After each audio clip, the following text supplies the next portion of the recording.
Hey guys, welcome to another Star Wars adjacent podcast / discussion. We don't have a name for this yet, and I really wish I thought of one before I started talking. We're here to, I guess, discuss something that Rye brought to the table off the back of our previous discussion of Obi-Wan, particularly around Reva and the way that her character was written and utilized in the Obi-Wan TV series. So Rye, I might throw to you if you want to set us up with the general idea today. And I do want to say, just before we get started, if you're offended by this, that is fine. We would love to know your thoughts in the comments. Let's just try and keep it civilized. Rye, let's hear it. What's the pitch? What are we doing today? All right. So basically, I saw this post and I will share it with you so that you can post an image of it here. But basically, the person said on Twitter, I don't know who needs to hear this, but Reva's character represents every single child that died during Order 66 and Obi-Wan's guilt surrounding the Jedi Purge. She is a living reminder of his failure that he had to confront in order to move on. She is fundamental to this story. And I disagree with that. And while arguing about that with somebody else, I was trying to make the point that actually, based on my interpretation of the character, she might actually or disagreeing with this statement might actually make her a stronger character. And then that led to the question where I was like, hey, well, we should talk about, is she a strong female character? And I know that's a loaded question, but I thought it might be interesting to talk about that.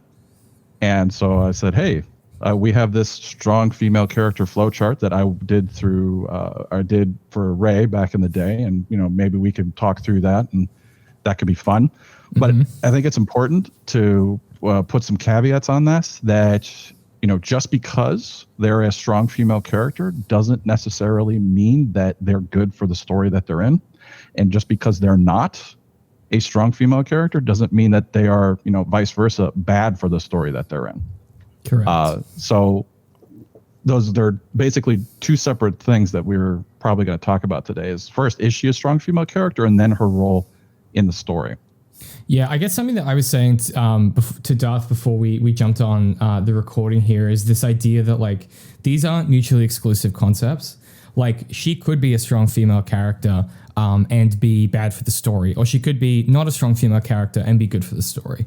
And so I think a lot of the time in these contexts, we're so focused on the initial idea of, well, do they fit this this goal that we've set out for ourselves when it comes to representation of different types of characters, and then we stop there and we don't then ask the further question, which is well, what's their role in the story? How does it service the story? How does it not service the story? And what is the story? What is the story and how does this fit in?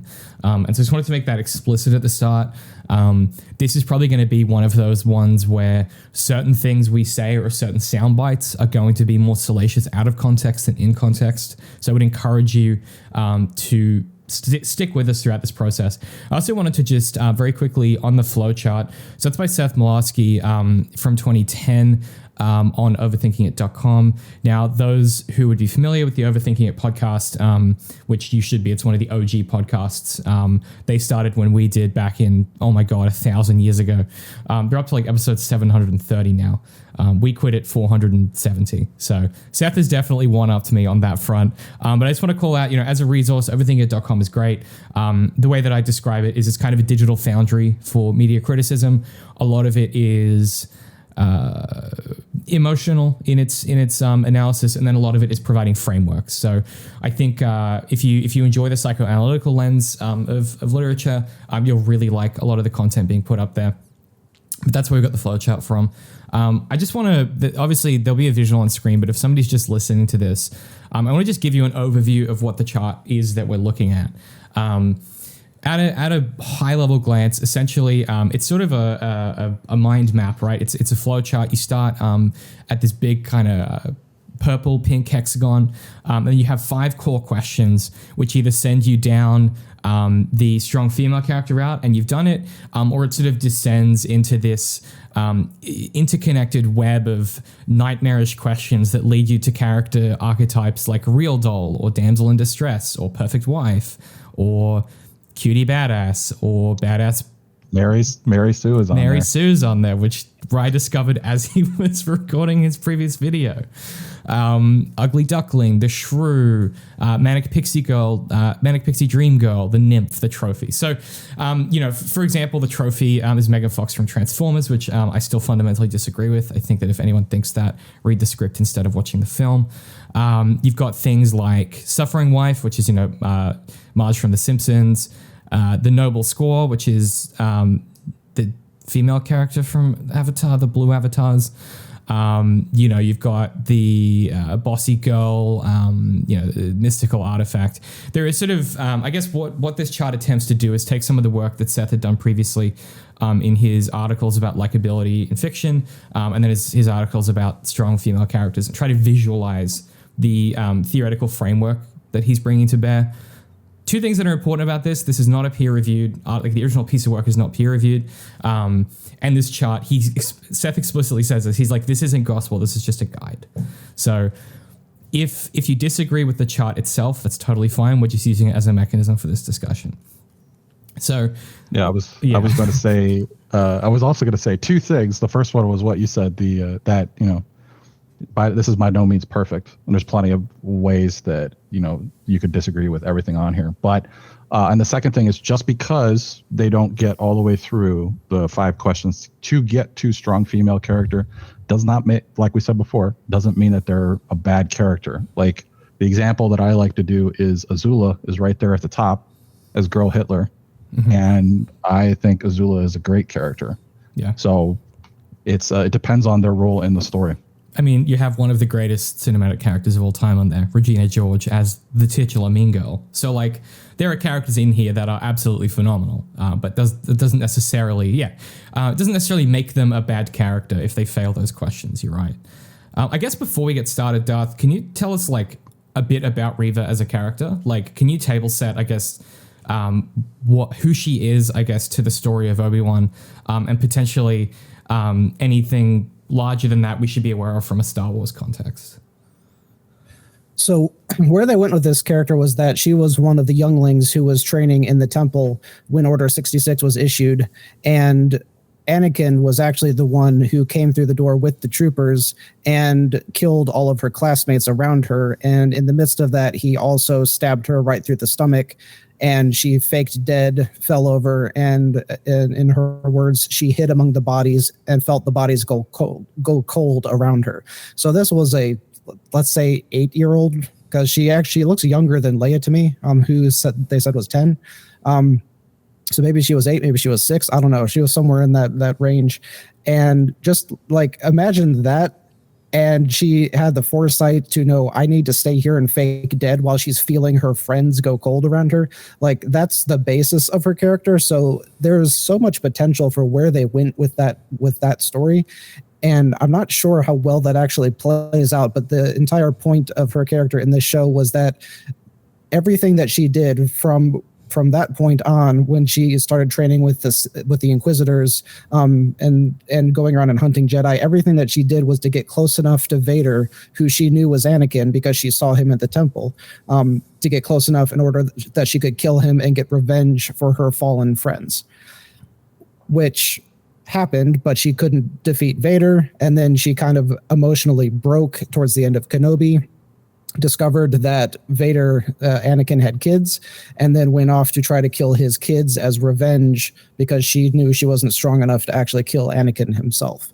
So that was the arc that they took her on. She was supposed to be really emotionally broken, and it was supposed to be this quest that she was on to avenge her fallen classmates. So there was supposed to be something inherently noble about her character. Whether or not that actually played out on screen is something we can discuss, because I'm not quite sold on how her killing Jedi for 10 years straight, how did that pay homage to her dead Jedi friends? So she did what she had to do, man. You gotta do what you gotta do, man. It's war, baby. Tell me about the Inquisitors, because you guys are in a better position than I am, because obviously I'm a fake Star Wars fan. What is their so my understanding, and correct me if I'm wrong, my understanding of the Inquisitors previous to this incarnation is that in the in Star what's now called Star Wars Legends, so the kind of extended universe of Star Wars, this period of time is filled in the comics with a lot of Darth Vader comics and things like that. And my understanding of the Inquisitors is essentially he takes a bunch of Force-sensitive users and manipulates them into this like paramilitary kind of like off-the-books Black Squadron Sith warrior class of people who he basically fires at planets to go out and kill particular Jedi as he's on this quest to, finally rid the galaxy of Jedi. Is there any extra context that is helpful? Because I guess that's effectively what they are in the TV show. But is there anything else that we should know, I guess, about its place in Star Wars before we talk about Reva and her place in it? Is there anything else that you guys think is relevant to mention here? The only thing that I can think of was this was a way to get around the rule of two and have more bad guys who are on the dark side of the Force. Got it. That makes sense. And look, because I think correct me, Darth, they are dark side adepts. Yeah, but I also don't know how well the rule of two was actually upheld after Vader came on the scene. Like, I don't know. I don't remember ever reading anything about. There is a line Palpatine specifically in Clone Wars when Palpatine goes to confront Maul and what's his name, Savage Opress, where I'm pretty sure the line is like there can only be one or there can only be two, or something like that. Yeah, because basically Maul is like, I'm going to be a Sith Lord and Savage is going to be my apprentice, and then Palpatine shows up and like, no, you can't. Rule of two. That's me, buddy. He's trying to pit Maul against Savage. Even though but Maul was no longer his apprentice either. So I think at that point it was because Maul was coming for his throne, and Sidious was saying there can only be one, and it's me. You're not getting my throne. I'm not positive that that's the right reading, but well, I don't remember if it's there can only be one or there can only be two. Yeah. Would have been weird if he said there can only be three. And you're like, wait, what? Huh? Maybe Palpatine's just really bad at math. That's the three's a crowd, Maul. Three's a crowd. Three's a crowd. We can't be having. Maybe that's it. Maybe that's what Star Wars should have gone with. Three's a crowd.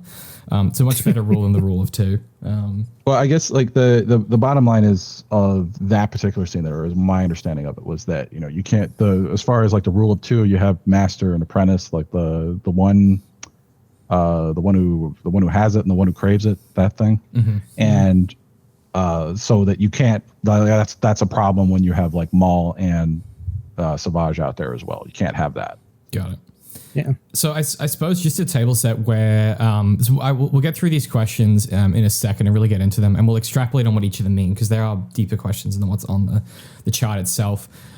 Before I make another observation and then we talk about it, Darth, do we want to go through all five and then? Like absent where they take us, talk through all five separately and then follow the chart through? Is that the plan? Or do you want to just follow it from jump and see where it takes us? I think we follow it from the beginning and see where we go. Okay. Yeah, that makes sense. So I guess one last thing that I want to point out just on the table setting for this character is that when we're introduced to Reva, she is the third down in the chain of the Inquisitors. She's clearly sort of craving some kind of superiority. We're unclear why. And we kind of find her on the kind of obsessive hunt for Obi-Wan in a certain sense, and trying to hide that quite poorly because all Sith seem incapable of nuance. So that's kind of like our general table setting. Do you want to talk us through the first question, Rye? Sure. So the first question is, can she carry her own story? And my understanding of this question is, does the character have goals and do they pursue them through the plot? Do they serve the plot or do they serve themselves? And it's what we're looking for there is, do they do the things that they do in the show or in the story because that's what they want to do or because that's what the plot needs them to do? And so when you have their goals aligned, like, for instance, she wants Obi-Wan because she wants, that's going to get her to Vader and everything. So she's motivated to, whatever. Or I guess another way of thinking about this is, what would they be doing if the protagonist didn't want to do X? So one of the things that I was talking about, and if you bring it over to Mando, to give you an example of there, Ahsoka is doing her own thing and Mando shows up, and he needs to. It's the side quest, but she's doing her own thing. She's pursuing her own agenda, and he shows up and is like, "Well, I want to do this," and she's like, "Well, you got to take part in what I'm doing." Yeah. And then you go to see Bo-Katan, and Bo-Katan is also pursuing her own agenda. So do they have goals outside of what the main protagonist wants to do? So that's how it's relevant to a side character, I guess. There's something that I talk a lot about in the editing process, where I had this real issue in book 2, right? I had a female character in that story who, for the most part, did have agency and was pretty well fleshed out. But we realized pretty late in the game that she had kind of just been waiting for the protagonist to arrive. She didn't have other stuff going on. And we ended up talking about this idea of, if you want characters to feel like they're in a real world with real goals, the way you should write them is, imagine when you're playing an open world, think about playing Skyrim or something like that, and you stumble onto a character and they're like, "Oh, thank God you're here. These things have been happening. I need you to go on this side quest." That's kind of the way that you want your story to feel, which is that there are already these wheels in motion and your character is coming into it in the middle of it. So Obi-Wan should be interfacing with these characters who are already, have these wheels in motion, these desires, these wants. They're already trying to pursue something. And so the complication, I suppose, with talking about it with Reva is her desire is to kill Darth Vader, but I'm unclear on her obsession with Obi-Wan. Is the idea that she's pursuing Obi-Wan because she knows that it will draw Vader out? Or is she pursuing Obi-Wan because she knows that he might be an ally in the hunt against Vader? The way I read it was that only the Grand Inquisitor actually had one-on-one contact with Vader. He's the only one you ever see standing beside him, and is just the two of them on the bridge together. So the only way that she has to physically get close enough to him is to become the Grand Inquisitor. And the only way to do something grand enough to become the Grand Inquisitor is to capture Kenobi, who is the most hated person of Vader. But they don't explicitly say that. So that's just my inference. Yeah, I mean, I agree with that. They don't have to make it explicit in the text for it to be legible, though. I think I agree with that too. To the question of then what would she be doing otherwise? Well, we see it. She's hunting him before the plot begins. She's already doing it. So the problem is there's a completely different reading based on Rye's question, based off the backstory of the character. If her main goal is to get revenge for her fallen Padawans, she should be trying to save as many Jedi as possible to make up for the ones that were killed. So the whole time she's hunting Jedi, she should have been part of the path and be helping Jedi escape. Now, see, here's an interest. You bring up an interesting point, which I think a lot of people, a lot of people that try to talk about what would be the logical thing. This is what we talked about it last time. The why didn't they just, or why did they do that? I think it's important, especially when you're talking about a character who, like her, is this is Star Wars. Bad guys got to get redemption arcs. The heroic thing is to do something, right? But it might be the wrong thing.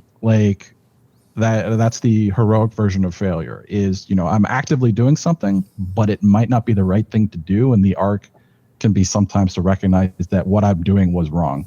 Yes. Doing something wrong that we can perceive to be illogical is a thing that people do. And it's one of those ways that you can write really, really interesting forces of antagonism in your story, because Darth and I were talking about this a little bit in relation to... we weren't talking about it. I was reading it in your essay. The idea of, antagonists think that, a really well-written antagonist thinks that what they're doing is the best right thing at that time. Her mind, that is the best option she has. And so, yes, it is illogical in a certain sense, because killing Jedi is not a good way to make up for all of the Jedi that were killed. But if you're in this deep state of trauma from your childhood and this rich emotionality that is informing a lot of your actions, you're going to pick the first option available to you that you think is going to get you to the goal that you've determined.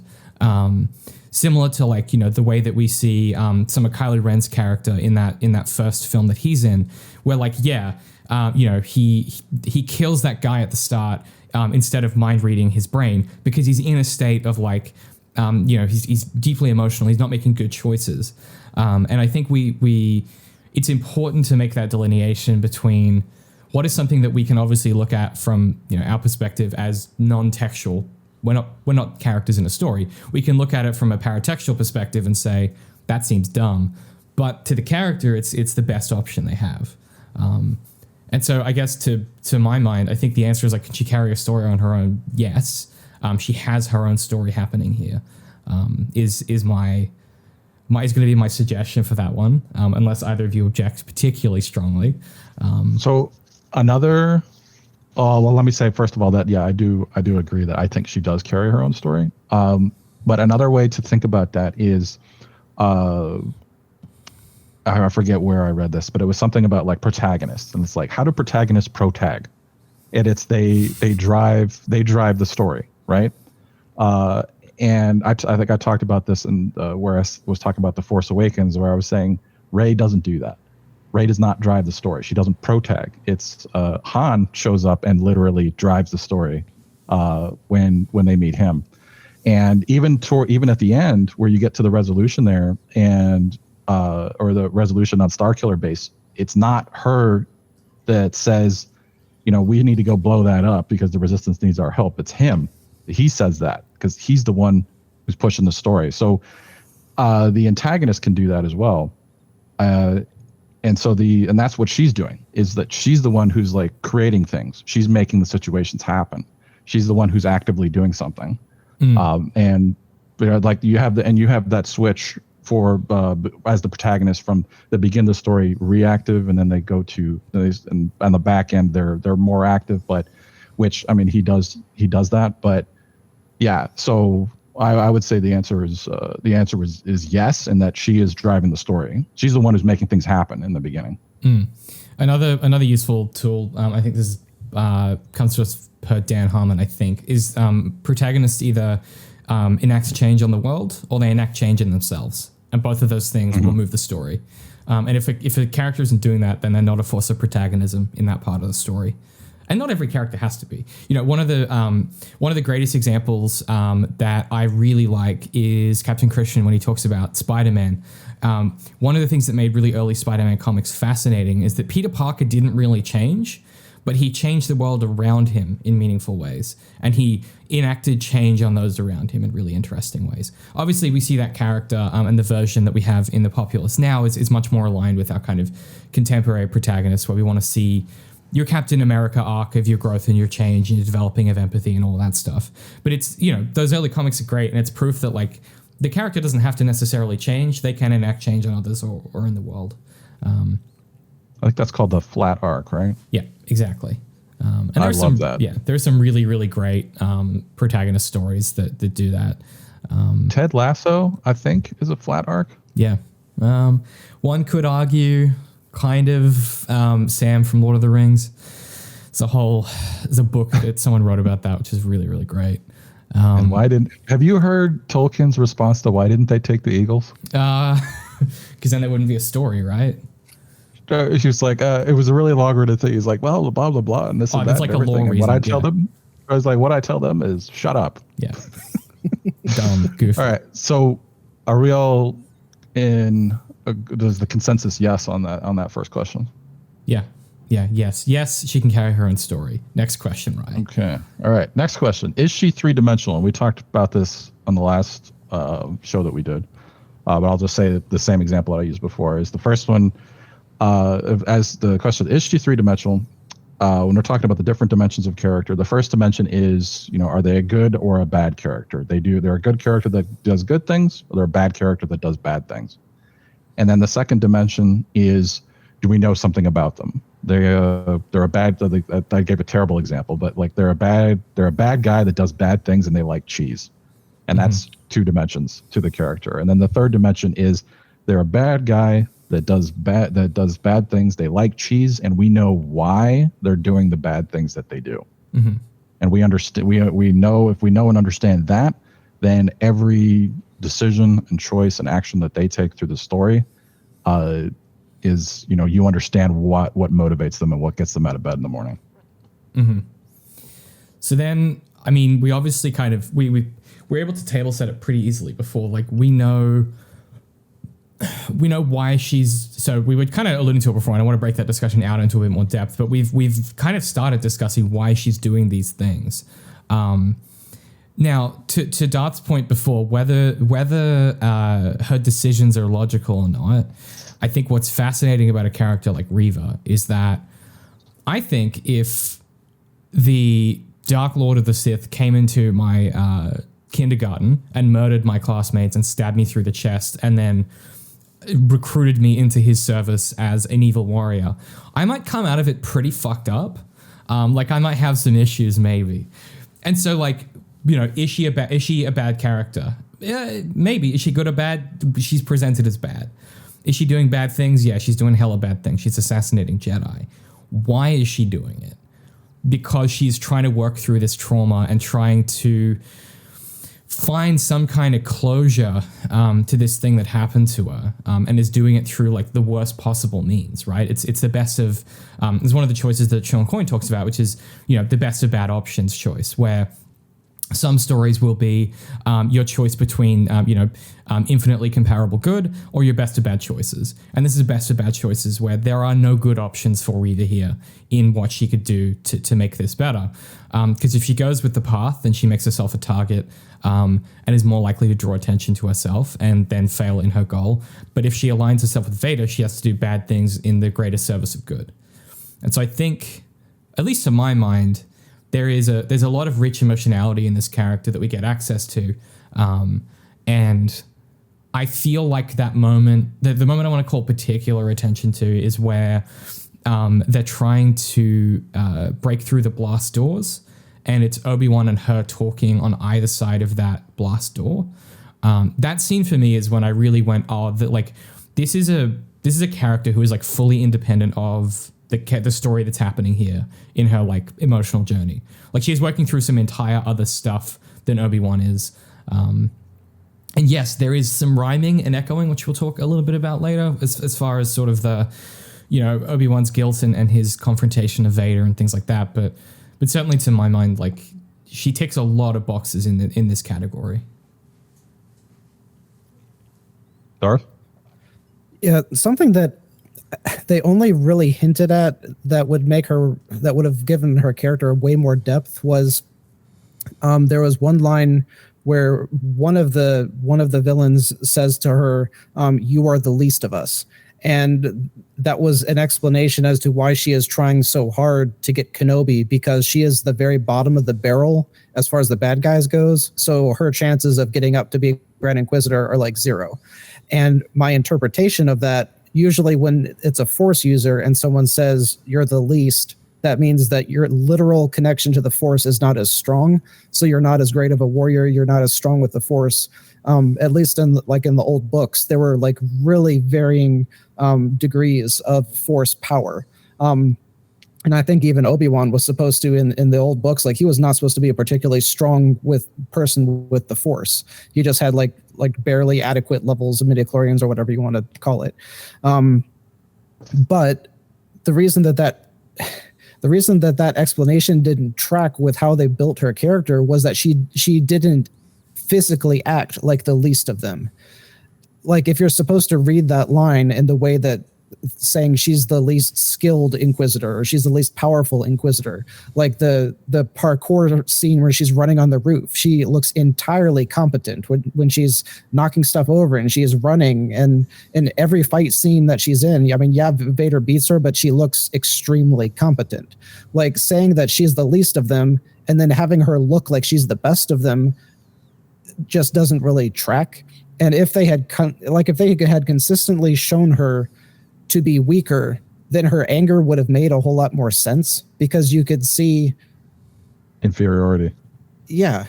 See, I get what you mean. I guess to my mind, that line is more about she's lower down in the hierarchy for a reason, which is like she's a real hothead and she cannot get her emotions under control.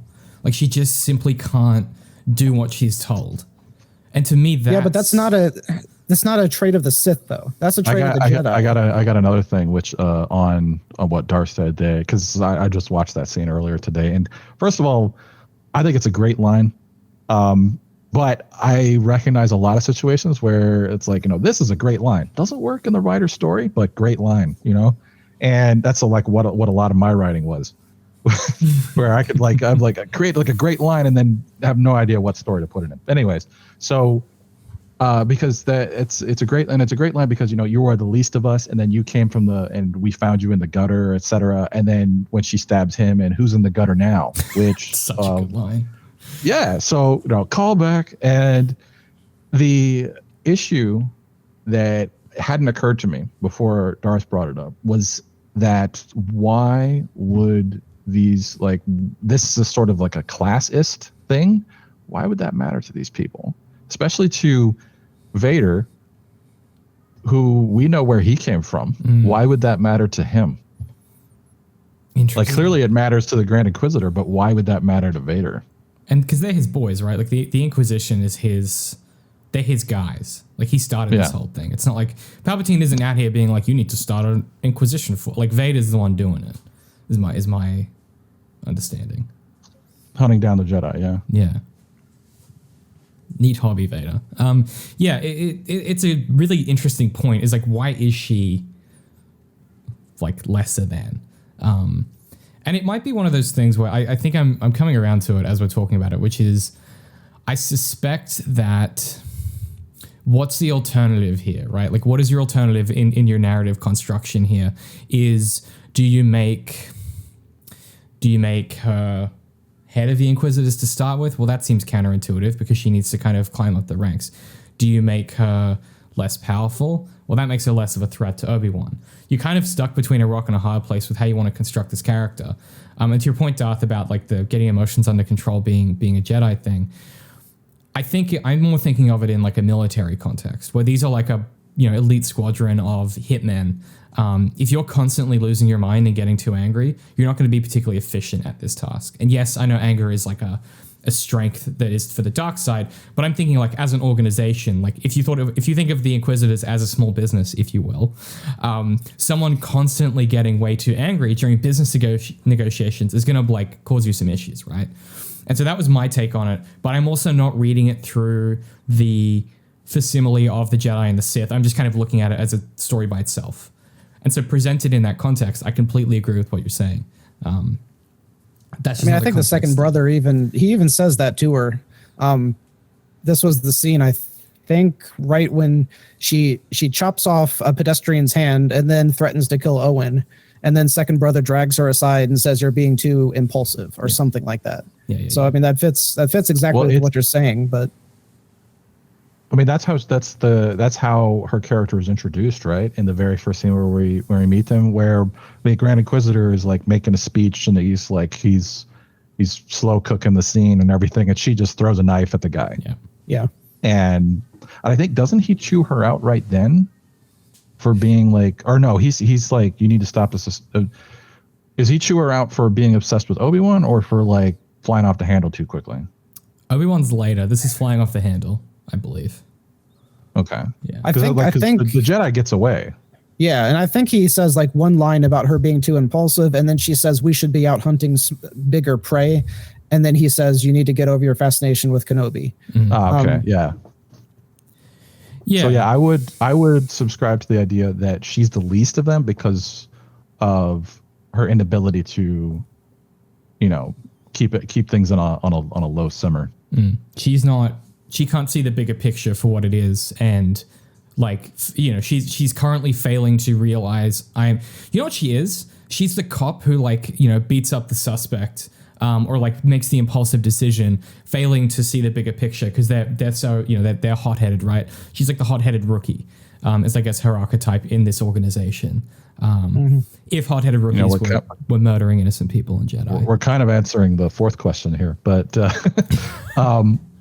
does anybody have any other points on the three-dimensionality of the character? I would go towards yes. I'm thinking yes. Darth.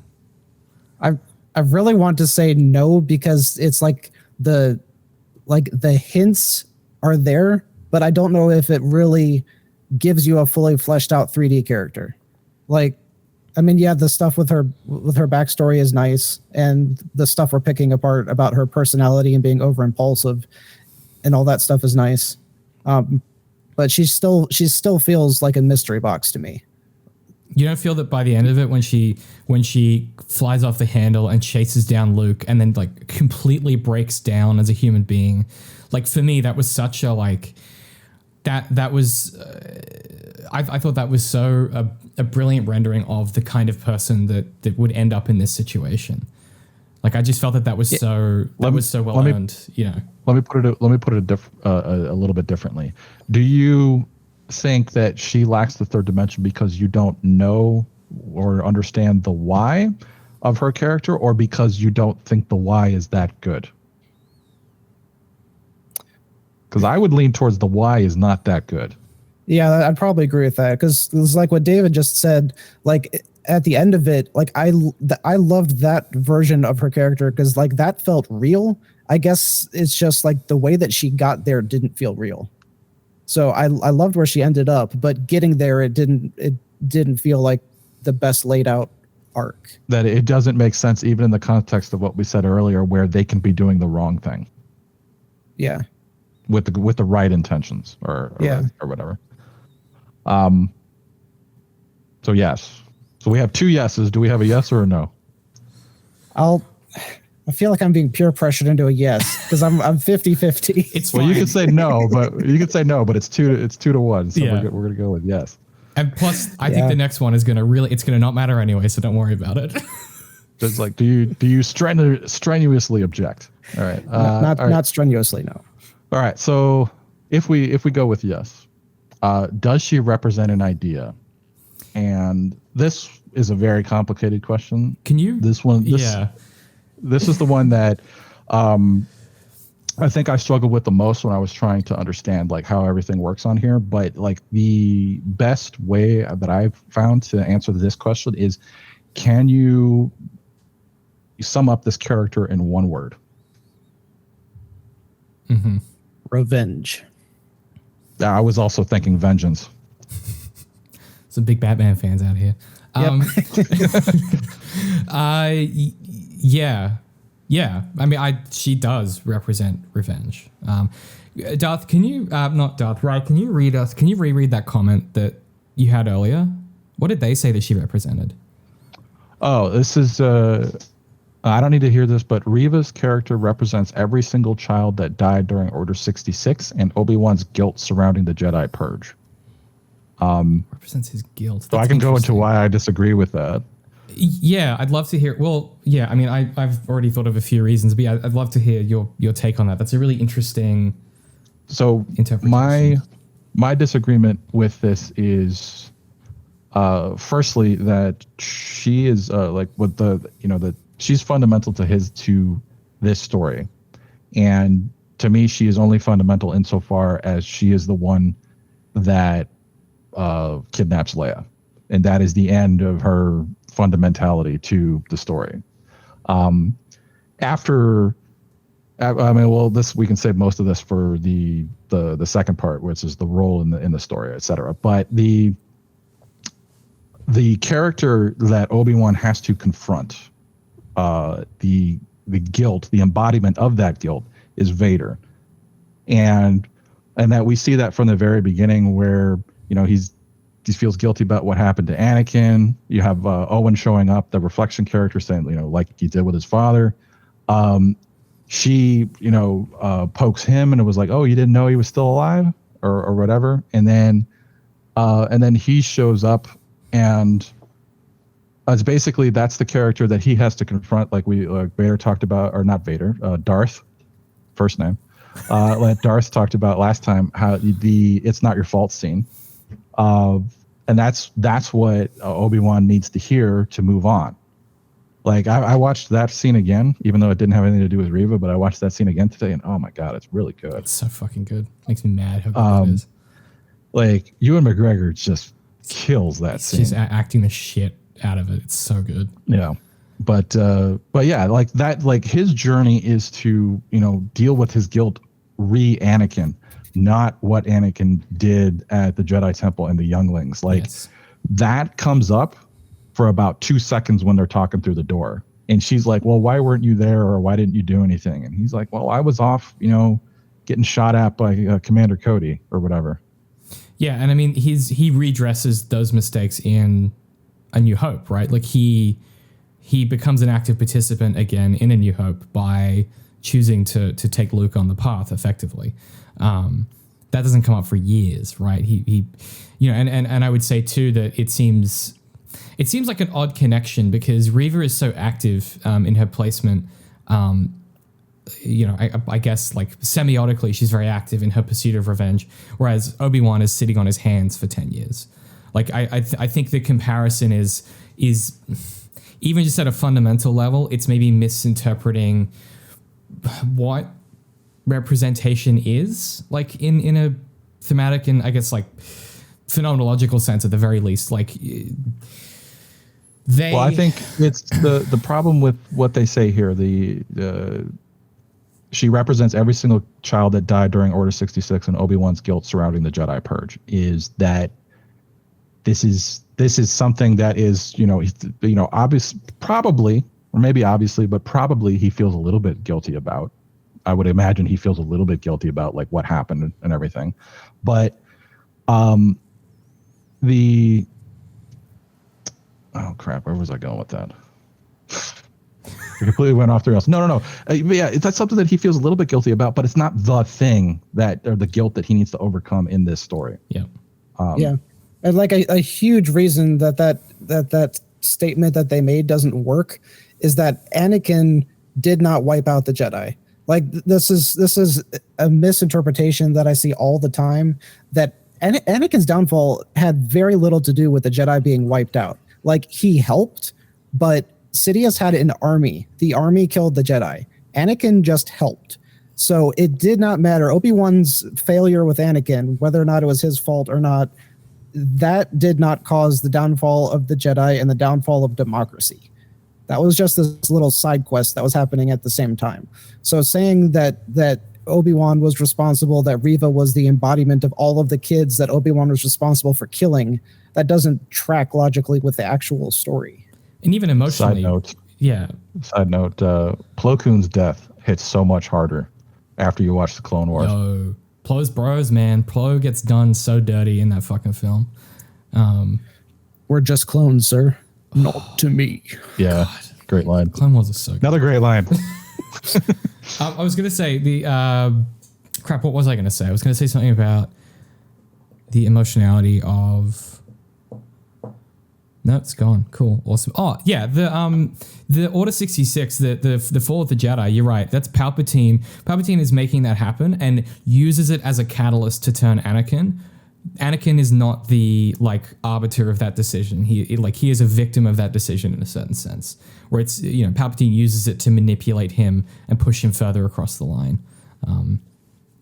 And I'm just even talking like practically is the way that I've always thought about it. It's like at most Anakin killed like a dozen Jedi or something, like he physically was not the reason that the entire Jedi Order fell. But he is frequently, when you talk about the fall of the Jedi, they say it's because Anakin turned to the dark side. No, that really had nothing to do. He's not even like a missing piece in Palpatine's plan. No, he's just a weird side benefit. Order 66 works entirely without that. Yeah, that's something I'll do an essay on eventually. The most important role that Anakin does is not like storming the Jedi Temple. The most important thing that he does for Order 66 is telling, what's Samuel L. Jackson's character's name? Mace Windu, a Sith Lord, because he's the one who tells him, right? Yeah. Which prompts them to go, and then we have the Jedi are taken over. So that's the most important thing that he does, is to actually get the Mace to go there. Mm. Yeah, well, he's just a pawn in this larger game of weird Sheev Palpatine chess, the most chaotic person on the fucking planet, man. Watching him in Clone Wars is just so crazy. I suppose that it's also important that he shows up and saves Palpatine, but Palpatine could have definitely won that fight, I reckon. Yeah. So I guess back to, oh god, don't at me in the comments. I don't want to hear about it. Did you guys do that one scene? I don't remember. We did. Not yet. No, we did. That was the first one we did. Oh yeah, Mace yeah. Out the Windu, remember? Yeah. Yeah, that's right. Mace Out the Windu. Yeah, which I thought was a very good title. Back to, I think we got really off. Yeah, should we talk about Reva? Yeah. The does she represent an idea? I'm disappointed. I thought, when I briefly thought about this earlier, I was like, I think she goes through all 5 of these questions, but I thought that before I went back and rewatched her scenes in the show, and I was like, vengeance. Yeah. Like, this is that's her basic thing, is that she is so blinded by vengeance that she doesn't realize what she's doing is the wrong thing until she's standing over Luke. Yeah. So this is a really weird question, but like all of these things we're talking about, most of them don't actually make sense until the entire show is done with, and then we're able to understand everything that we saw before that. So does it matter that the character doesn't seem good until the very end, and then you understand everything that came before it? No, I mean, that's I think it works better in a movie when you're not, either in a movie or on a Netflix show, where it's not like, where you're not sitting with a character for a month and a half going, why is she doing that? And this was supposed to be a film. So they took a film script and they split it into a series of TV episodes. Side note, have you guys seen the Patterson cut yet? The what? So somebody sat down and cut this into a 2.5-hour movie. God. Okay, I gotta watch that. But that's great. I will link that to you. I'm about, unfortunately, I wanted to watch that because I was like, well, forget what we're talking about today. I want to talk about this. But I didn't manage to finish it, so we could talk about that some other time. But it's, I could definitely see some of the cuts that they've made so far. And it's interesting. I'm interested to see how it works. I mean, editing is really hard. I was saying this to Darth. Anytime like a Star Wars fan project trailer comes out, the first thing I look at is like, do they know how to edit content? And the answer is almost always no. Well, yes, there are a lot of things that I'm looking at here. I'm like, you kept that, but you cut this, first, and then you remember how I talked about the juxtaposition of Obi-Wan. Mm-hmm. How like you start with the Inquisitors and they're going like, oh, Jedi, blah blah blah, and you go to Obi-Wan and he doesn't do that. Yeah. So that's completely reversed in this. Oh. And then as far as I can tell, like there's no act structure to this. Love it. Or at least it's not done very well. But yeah, I haven't seen the whole thing yet. So. Okay. Well, don't at us if you like fan stuff. I think fan stuff is great. I just think it's a really interesting part of the internet. But the original Darth's original question was, can it be okay to recontextualize? Because that's what it would be, right? You recontextualize everything that came before, and you go, oh, that makes sense. So my answer to that is almost universally yes. But it depends. My big caveat to that is it depends on how interesting of a recontextualization that is and can be over time. Something that how big a payoff it is. Yeah, and how big of a payoff, right? I've been arguing about this a lot on A Method to the Madness, which I guest on periodically. If you haven't listened to it, amttm.com. Really great podcast that my friend Patrick runs. One of the arguments that we've been having on there we're watching the new James Bond films, like we're watching each of them and talking about them. And one of the things that keeps coming up is this question of whether or not rewatchability is an important metric in assessing text and how effective text is. I've talked about this a lot before in different contexts, which is I like text where you experience it the first time and you get a certain payoff, and you can go back through it and continually rewatch it or re-examine it and continue to pick up different things, right? That rewatchability for me, though, is not inherently a requirement. You can watch it once and be like, that was amazing, I don't need to see it again. To your question then, Darth, of whether or not it doesn't necessarily need to fully make sense to us as it's occurring, and then when you get the payoff, it recontextualizes. I would say yes, but that's also like your mileage is going to vary, and it's a matter of taste, I think. It's also a matter of like what kind of stories do you like reading. I like stuff that will have, a lot of layers that you can start to work through and understand, both like thematic, ontological, which is to say like world building wise. I like those layers. I think there is a place for simple text that is explicit and categorical in its, discussion of ideas or payoff or explanation of characters. I think of something like Baby Driver, which has very little subtext at all. It sort of plays out very much like sort of a roller coaster where characters will just say what they're thinking and feeling most of the time, and then you get to the end and it's a payoff for that stuff. And so for me, I guess I would say yes, but that's also because I like this kind of thing. And I also think the interesting comparison that I just thought of was WandaVision. Like when you get to the end of it, everything with Agnes like completely recontextualizes everything that came before it. So you can go back and watch it and have a completely different version of it, but you don't need that recontextualization to understand everything. With Reva, until you get to that ending, you don't understand her anger. Question mark. Yeah. Yeah. So that's why I had that question does it make her a bad character when you don't understand her? You can't understand her until you get to the end. It's a good question.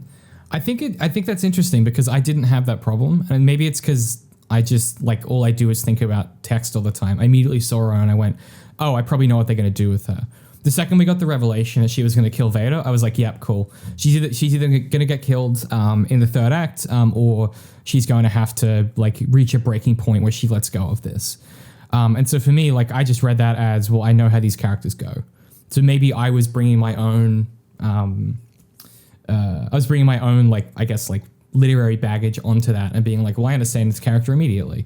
And then it was the nuance of that I was interested in.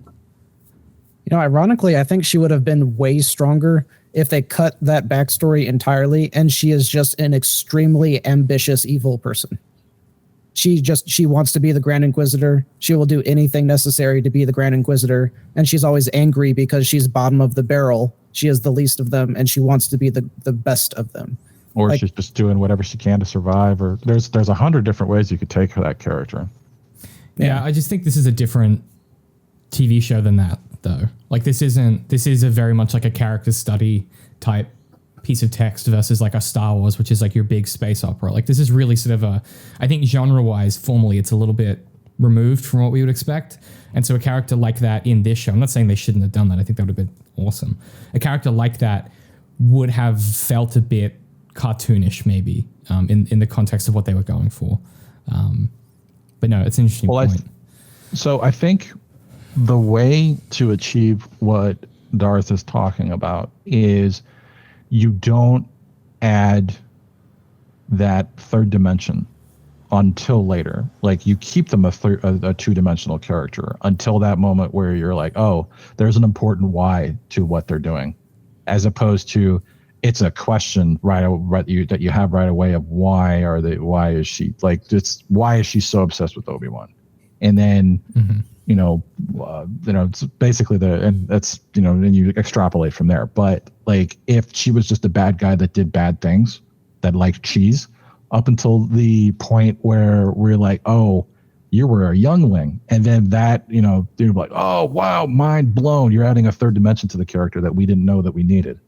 And you could have done that when Vader strikes her down, and that would have been like, whoa, like it would have just been like, what the hell, and like what's going to happen next? She's dead. What does all this mean? Like you would have had that revelation. So I think, again, going to Darth's question, I think if you don't have the question there of why are they doing what they're doing, it's a lot more effective to do that. And if you are going to leave that question out there for such a long time, then the payoff has to be massive. Yeah. And to me, I don't think it was in this particular case. I was like, really? Yeah. But going back to the original question that we're on, does she represent an idea? Yeah, I think we all agreed on that, right? Yeah. Yeah, I think that's a yes. I'm disappointed. I thought she was going to go all the way through. I know. I was rooting for her as well. Because the other questions she does, like, does she have any flaws? We already talked about that. She's impulsive, and is she killed before the third act? No. Although, apparently in the new cut she is. Okay.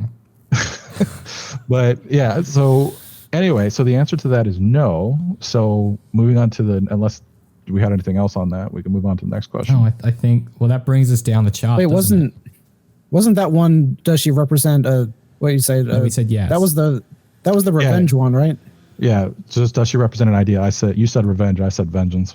Yeah. So that answer was yes, right? Yeah. So she falls off the strong female character track. Yeah. Oh, okay. I thought that would put her. Wait, how does that make her fall off of it? Because isn't that a good thing that she has this? No, she represents an idea. No. Because this is something that Tolkien talked about a lot, which is the idea of analogy in story, and the notion that the second that a character can be analogized to an idea or a concept, you basically lose an inherent sense of interiority, which is to say, like, think about Shakespeare, right? That's the easiest example. Think about Macbeth, where you've got two characters who represent different values. You've got Macbeth and you have Macduff. And Macbeth is obviously influenced by the witches and Lady Macbeth. Lady Macbeth and the witches, Lady Macbeth, in the absence of the witches, is her own character with her own interiority, and like is really complicated and really just, there's a lot going on. Macbeth just represents ambition, and so he ends up losing a lot of his nuance and agency. And then equally, Macduff represents nobility and the earth, and so he loses a lot of his agency and interiority. What you want to do is have a character who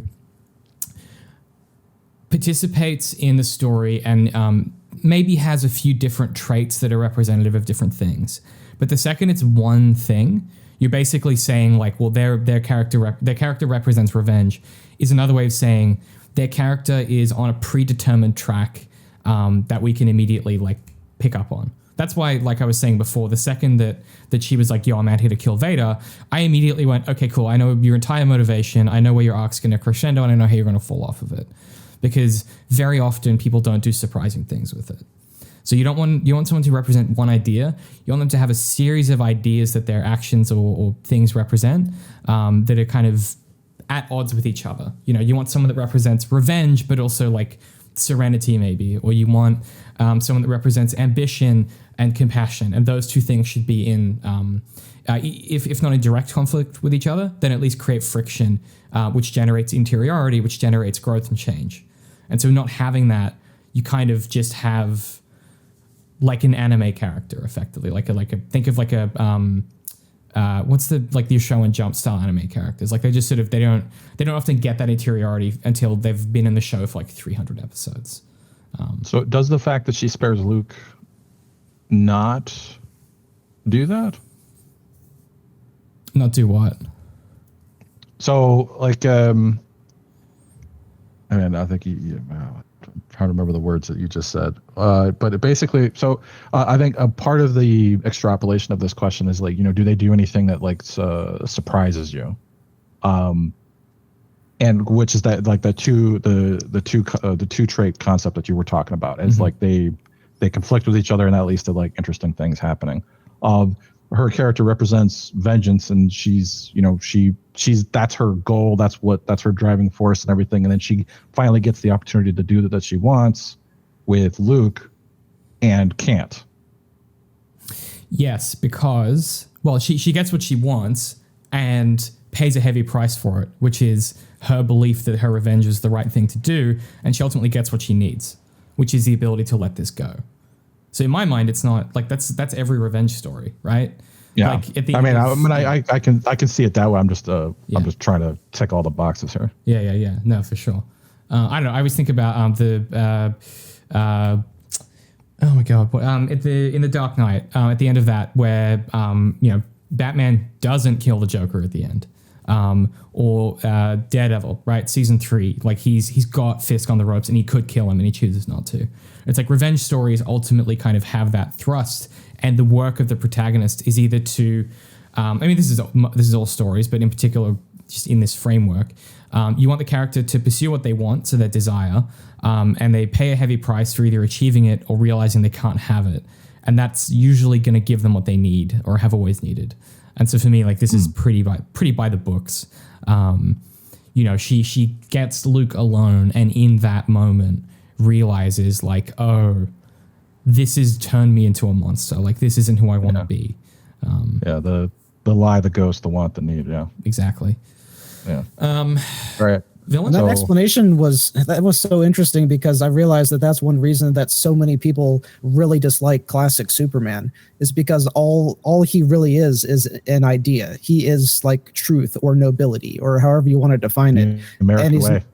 Yeah. And he's nothing more than that. It's like and that's why a lot of people don't like him, is because he's not going to do anything ever off of the books. You could exactly see his his plot line. He's never going to have a character arc, because nobility doesn't change. Noble is always noble, and and so that's why it's the best Superman stories are Superman of Tomorrow and All Star Superman, where it examines the consequence of that.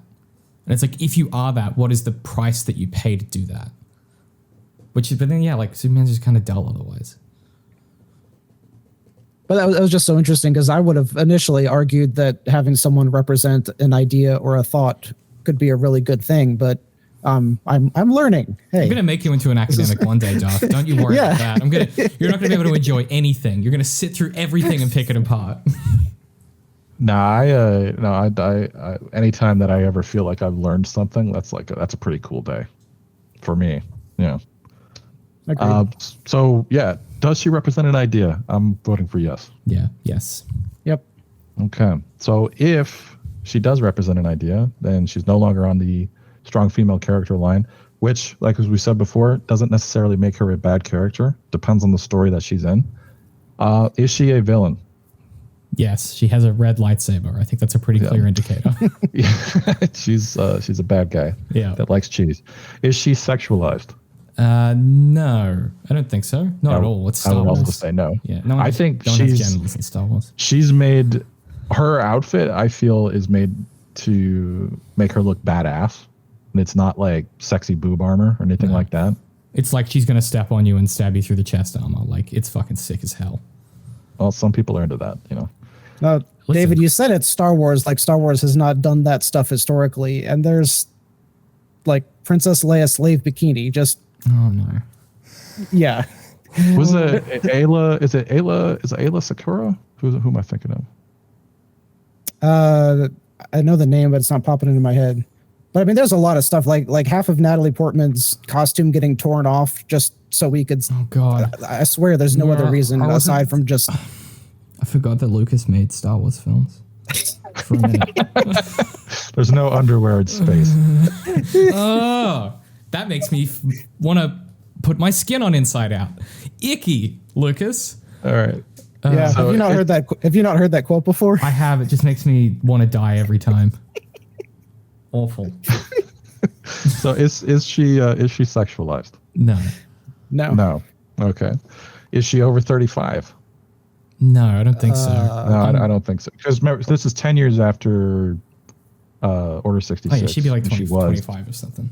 Yeah. She's supposed to be like 14 or something. Well, yeah. Depending on.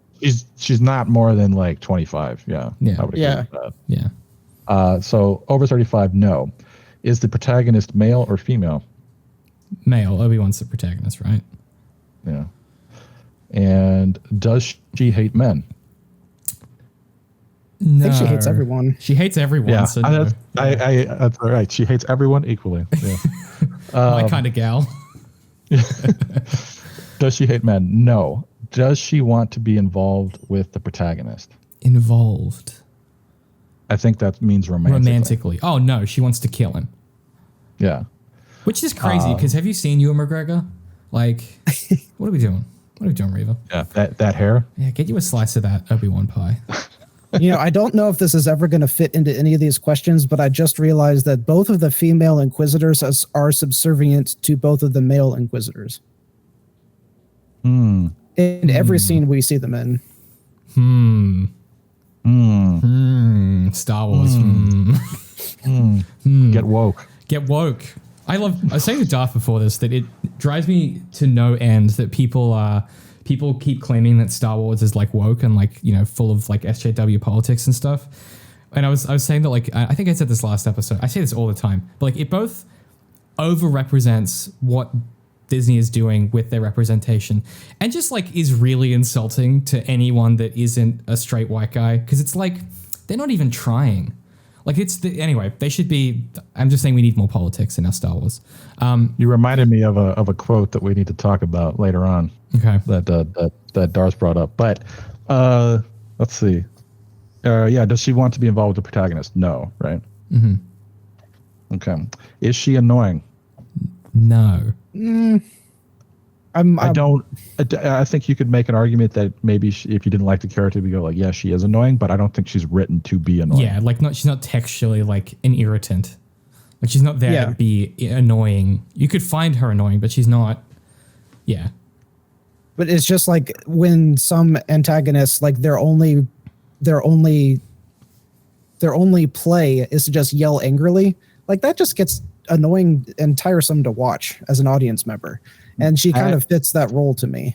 Very much so. There was that meme very early on.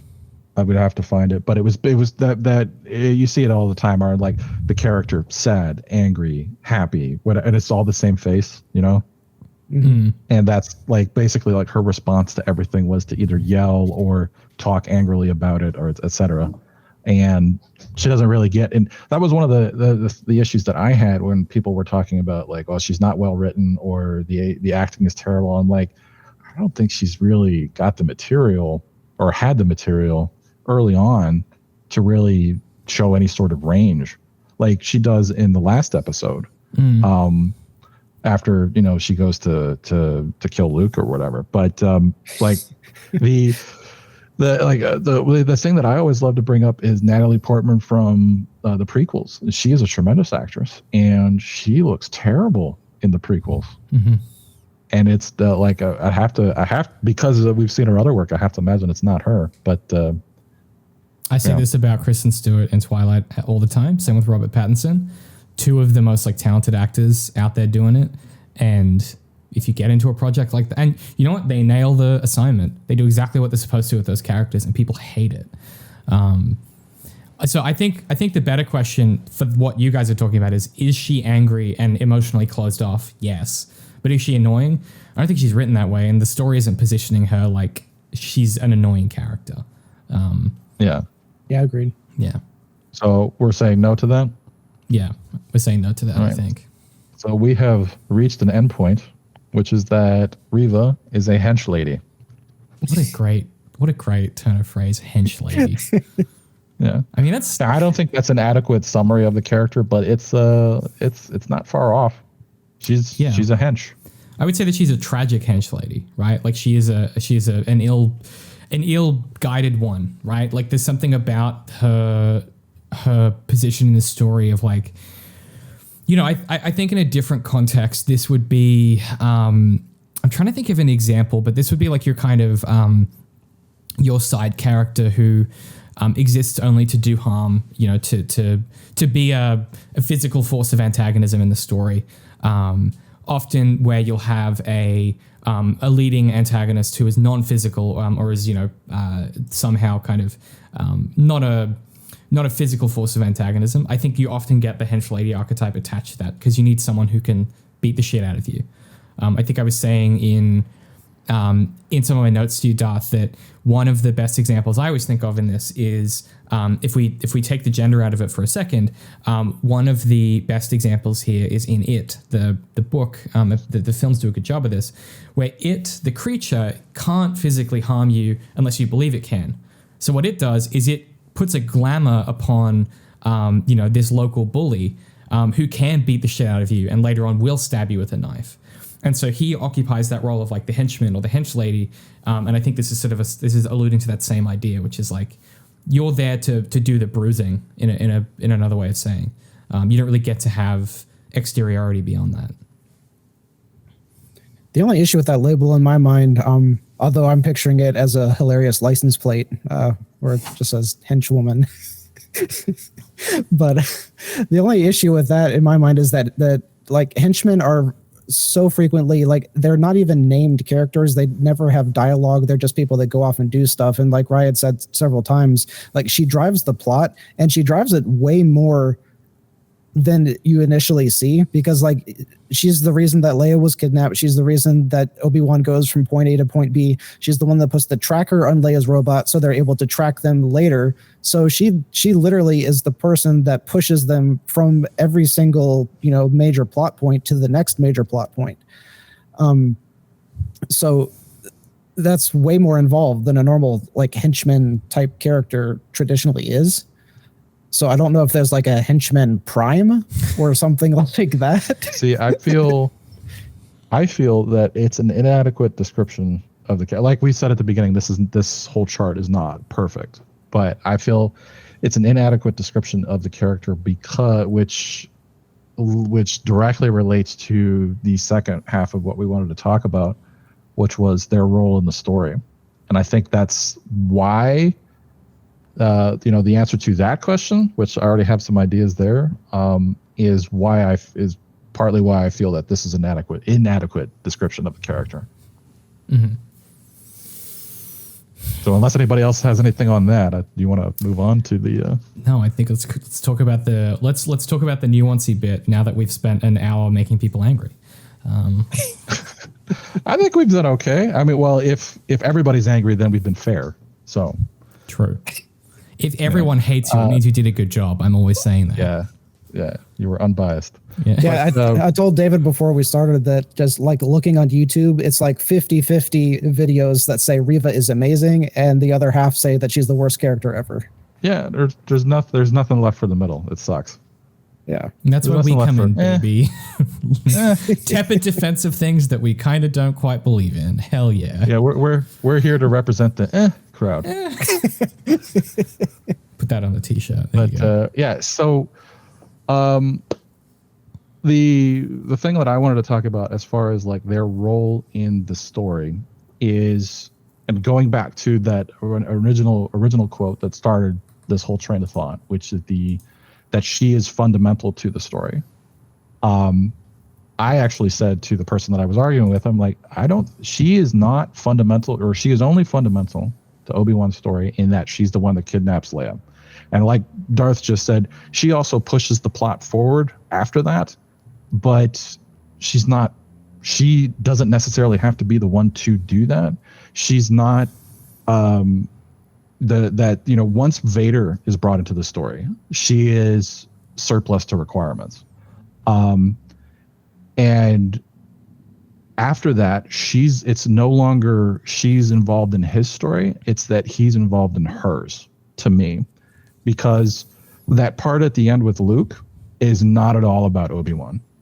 It is all about her, mm-hmm. and her coming to terms with, her demons and her past, and moving on from that, being the idea of vengeance, or to recognize that what she's doing is the wrong thing.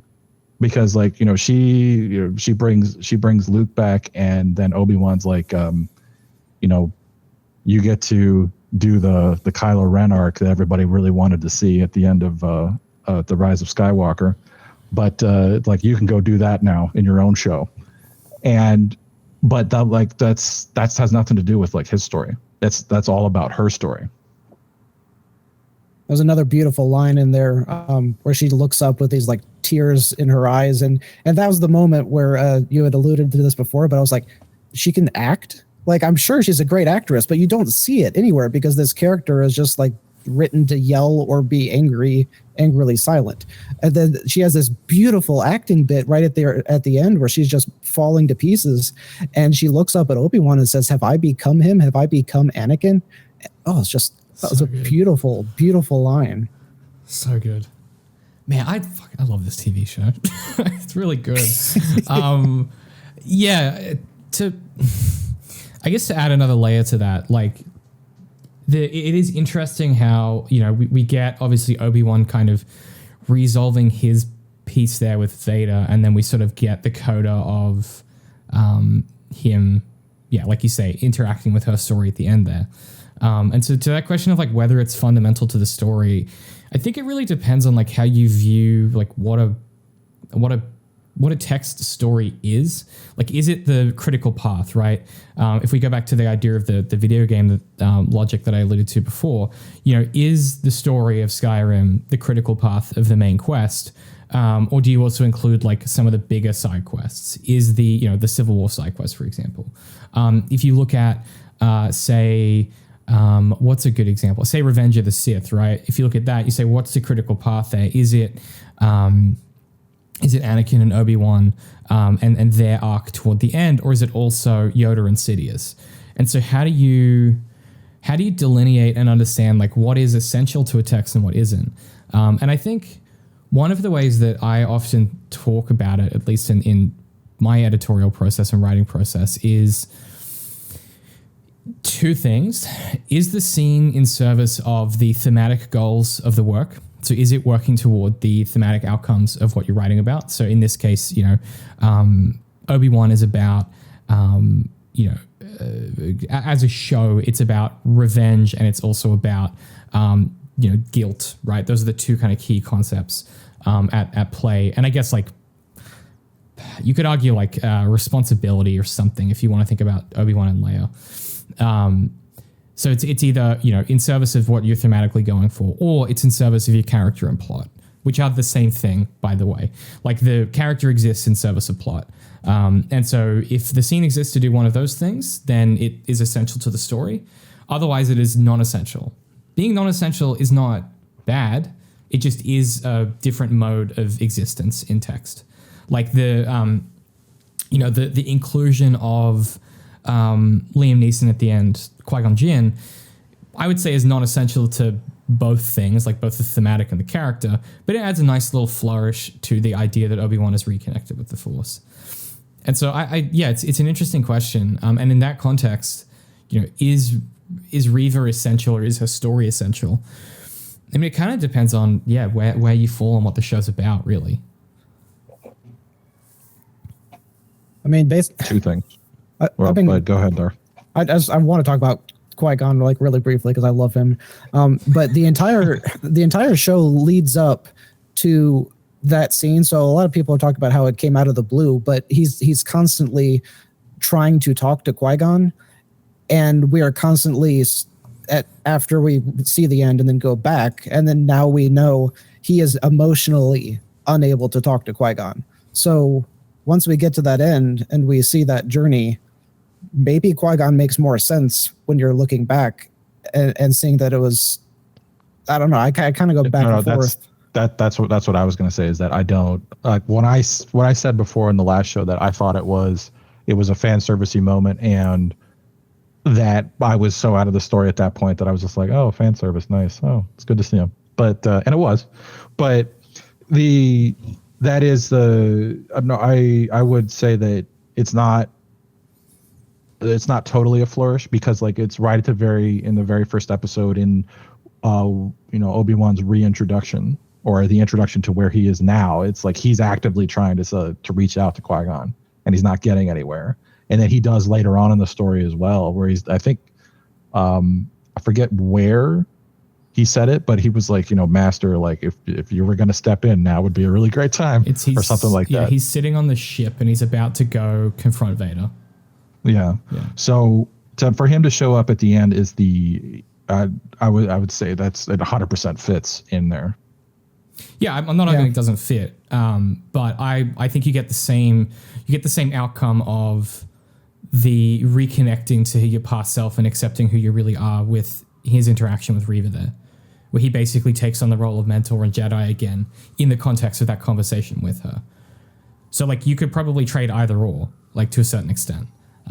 Together they're fine. Like I don't think that they make either extraneous, but yeah, but to your point there, I think that is a great example of that conversation is more important to her character than it is to his. Yes, because you accomplish that same thing with Qui-Gon showing up, like you said. Correct. Which we should also say, I just want to be really clear, like this is not a literary term, but like double tapping a concept like that and being like, let me get two quick runs at it, one of them in a small context, one of them a bigger, more obvious crescendo, is like a really good way of doing that. you want to have your audience be able to read legibly, okay, well, what's going on here with this character? What's changed? What have they learned? So I think having both is a good idea. And for that reason, like, is she essential to the story? Like, I kind of think yes. I think having this B plot, to my mind at least, gives you a good counterbalance to the Obi-Wan stuff, which is very... Obi-Wan's story is very emotionally driven in a literalized sense, in that his entire work is to forgive himself for these mistakes and sort of come back to himself in a certain sense, wake the lying dormant Obi-Wan Kenobi that was under there the whole time, right? Really claim that mantle and then accept it and move through it into Ben, right? Actually make that a part of himself instead of just completely rejecting it.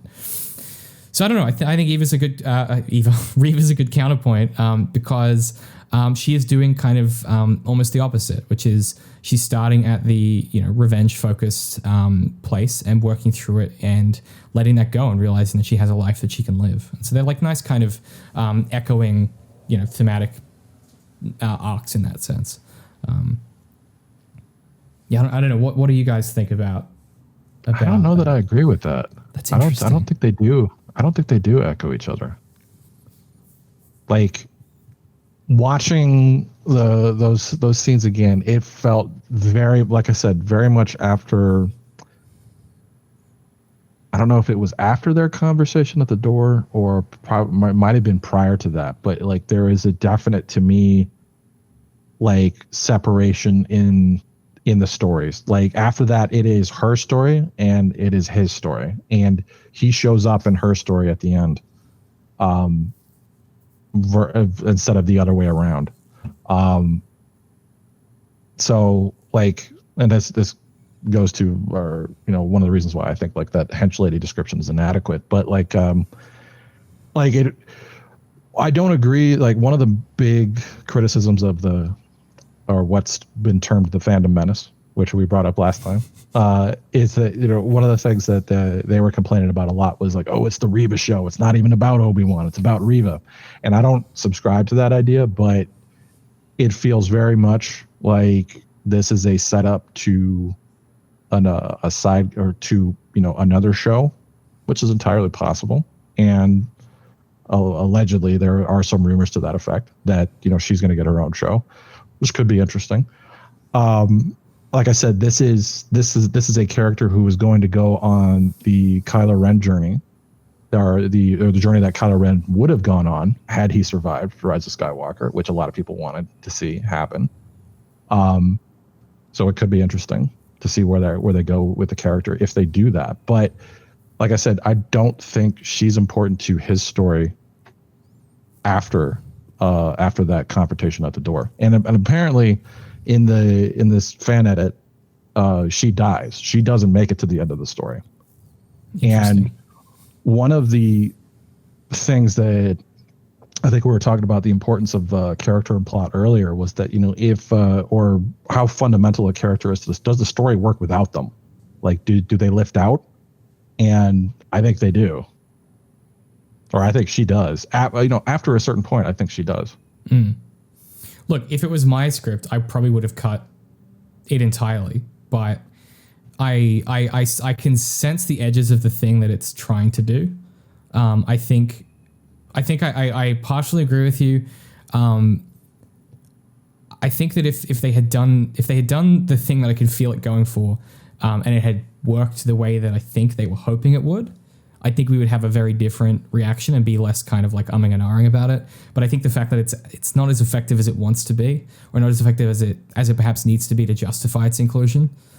Maybe to Darth's point before, maybe the fact that we only really understand what was going on at the very end is part of that. If they had somehow finessed that better, or I'm not sure what the edit looks like here, like the rework to make this work, but like it's also a structural thing that Star Wars does where you have to have a B plot. For some reason, they just insist on doing this. You can't just have one story. I think the closest we get to that is Rogue One, and I guess Solo, and we also does Mando have a B plot? Does Mando have a B plot?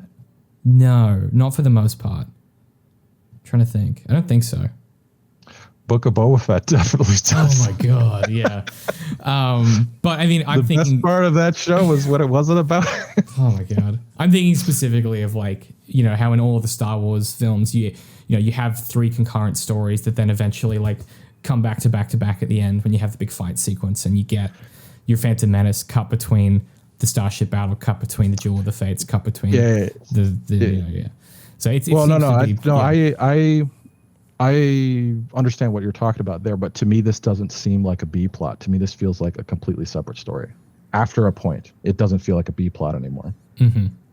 Because the part of that is that he was the climax of the story is it when he defeats Vader, or is it when she fails to kill Luke? Is it a second climax? No, see, I thought of it as I thought of it more as a coda. Like as I said before, like I read that more as like an epilogue almost, because the climax should be, it's that moment where Vader says, "You didn't kill Anakin Skywalker, I did," or something. That's your like climax of that story, in my opinion. So you're right in the sense of whatever happens with Reva is tertiary to that at best, not even secondary. But again, I probably would have cut if this were a novel, like you would entirely cut that arc. Like you just wouldn't have you would have the character appear, but you wouldn't have cutaways where we're following from her perspective. I think it really dilutes the focus of the show in a lot of senses. I felt the same way a little bit about Leia very early on, where I was like, I don't know if we needed to see this before it happens, but that's more of a taste and style thing. One thing I did see from the fan edit, the forest chase completely gone. Yeah, good. That's a good choice. Didn't need that. But good one to see thing we Jimmy didn't. Smith's back. One thing that we didn't explicitly point out was how if you go back and rewatch, there was a lot of stuff that jumps out that makes her more 3-dimensional.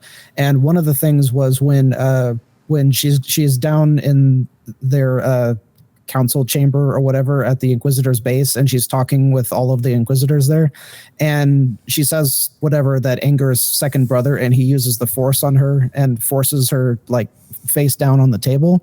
Mm-hmm. And when he releases her and she pops back up, there's a close-up as she puts her hand and rubs her stomach, and she's remembering where she got stabbed by Anakin as a child. First time I saw that, I was like, I even paused it to rewind, and I was like, how did he hurt her by doing that? And it confused the heck out of me. And then I guess that ties into what I was saying before, is like, how much does it matter that this stuff doesn't make sense until you get to the end, and then it recontextualizes everything.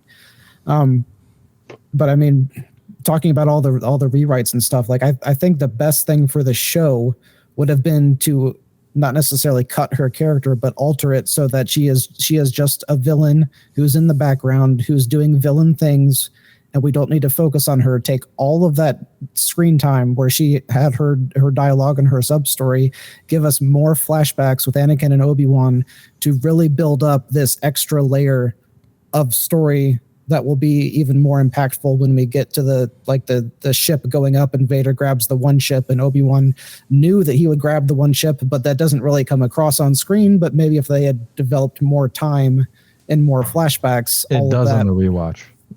I will say that we were talking about that last time about that's the episode where they have the unde-aged Hayden Christensen versus he forced because I read that as when he does that little trick and then he force grabs Anakin's saber out of his hand. It's the same trick as the switching of the ships. And by the way, rewatching the Reva Darth Vader fight. Oh God, he looks so badass. It's great. He's a scary dude. Like, although what? I'm going. I said it last time, and I saw it again on this rewatch, that the entire point of that fight was to give credibility to the sequels, and I hate that. I hate that they choreographed a fight intentionally to make the fight with like Ben and Rey to make it look better. How do you mean?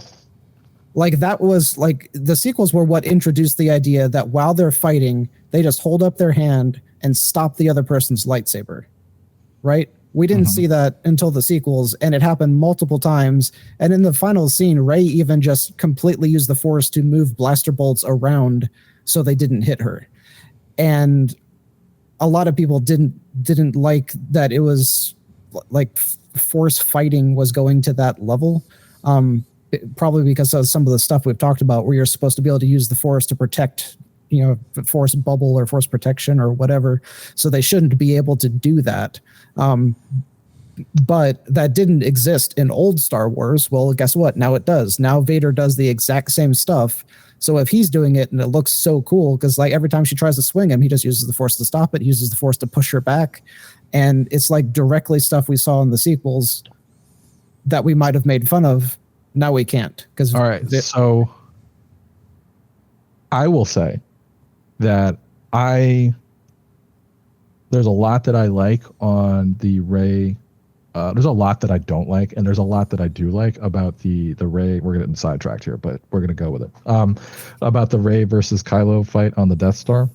We could do a whole that one scene on that, but like the part where he does like the Force stop on the one hand, I think it's very cool. Agreed. And on the other hand, neither of them uses it to tactical effect.